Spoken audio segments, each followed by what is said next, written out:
Time trials are just wrapping up and all these cars are headed downtown for a street festival, but around the region got to ride in style. Style might have been an understatement. This car has swagger. Whenever I'm driving, you see people taking pictures every time they move, they slow down, they take photo. And here at Street Fest is no exception. Yeah, it's everything that a supercar should be. Because my friends aren't going to believe that I was this close. I could take them all home. They call them dream cars for a reason. The closest most people will ever get to these makes and models posters on their childhood bedroom walls.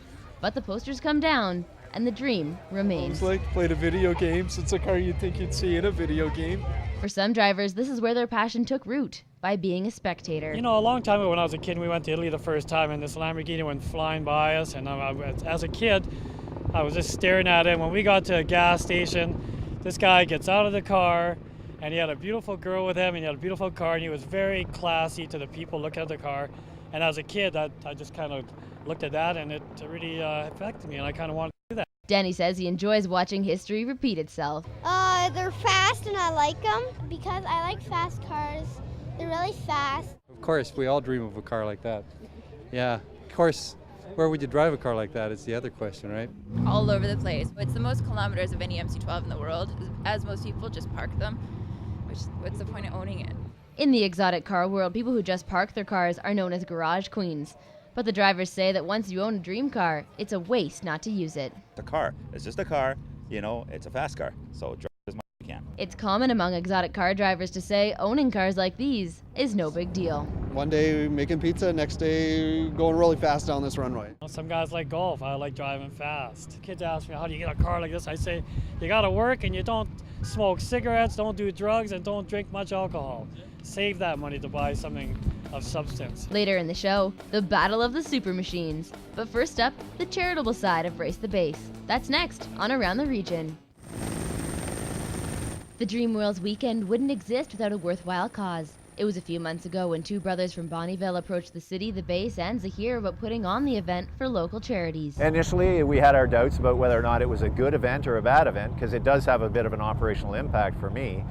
But, you know, when we looked at the charities that it was going to support, it became a no-brainer. One of the charities benefiting is the Bonnyville Health Foundation. They raise money to provide specialty medical equipment for the Bonnyville Hospital. It's probably equipment that the government wouldn't fund, so we can provide services that wouldn't otherwise be provided. This specialty equipment could potentially help residents like Master Corporal Chris Downey. In May, he was serving in Afghanistan when his team was hit with an improvised explosive device.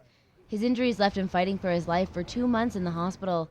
But within 24 hours of the accident, he was relieved to be informed Military Family Resources had already flown his girlfriend and family to Ottawa, where they were eagerly awaiting his arrival. To be informed that Sari and my dog and basically my home was taken care of already, and then the family also to find out instantly that they were taken care of, basically it alleviated all that worry, so I could just concentrate on basically trying to heal. When he heard about the Dream Wheels weekend, he asked Zahir and his crew if they would come down for his fundraiser, Master Corporal Chris Downey Bike Night. The timing was perfect, and all the donations raised went to the Military Family Resource Center. So far, they've counted $13,000. The way I feel is I need to make sure to pay back what they spent on me, and then I want to make sure there's enough money for any family, any soldier that has to go through this kind of event. The Military Families Fund is also looking to raise money for their school project.